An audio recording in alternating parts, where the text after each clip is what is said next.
Assalomu alaykum qadrli bolajonlarim. Bugun men sizlarga tulki va chumoli degan qirg'iz xalq ertagini aytib beraman. Eshitishga tayyormisiz? Unda boshladik. Qadim zamonlarda tulki bilan chumoli do'st bo'lib dalaga bug'doy sepishibdi. Ayyor tulki har kuni turli bahonalar bilan dalaga chiqmas ekan.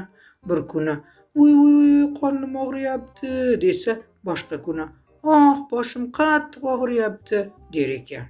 Chumolining bir o'zi dalaga chiqib, ertadan kechgacha ishlar, suv quyar, o'toq qilar ekan.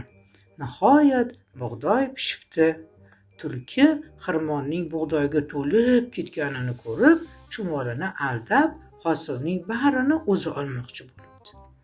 "Chumoli do'stim, shuncha bug'doyni taqsimlab o'tirishning nima hojati bor?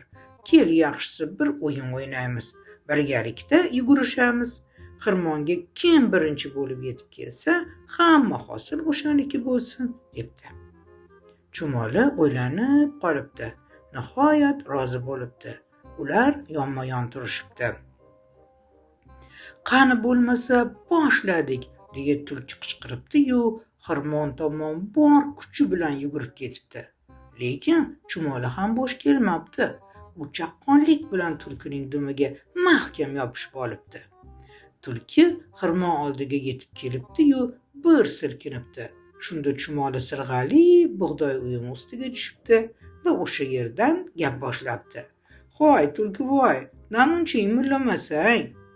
Tulki sarosimaga tushib, "Voy, qachon kela qolding?" debdi. "Allaqachon, men dam olishga ham ulgurdim. Sen bo'lsang, hali ham hansirab turibsan." Shunday qilib, tulki yengilib, boshqa hiyla o'ylab topolmay jo'nab qolibdi. Chumoli barcha hosilni omboriga tashib olibdi.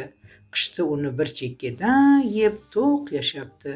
Dangasa tulki bo'lsa, butun qish och qolibdi. Asaltoylarim, ertak sizga yoqdimi? Chumolining hushyorligicha u ham yoqdimi? O'ylab ko'ring, chumoli bilan tulki yugurishsa, xirmonga kim birinchi yetib borgan bo'lardi? Juda to'g'ri topdingiz. Ertak ustida yana bir marta o'ylab ko'ring. Tulkining och qolishiga nima sabab bo'ldi? Chumolining hushyorligimi yoki tulkining bahonachiligimi? Kelinglar birgalikda mehnatkash, hushyor chumolini maqtab qo'yamiz. Barakalla chumolivoy. Aziz bolajonlarim, hozircha xayr. Kanalimizga a'zo bo'lib, like tugmachasini bosib qo'yishni unutmang. Sog' omon bo'ling.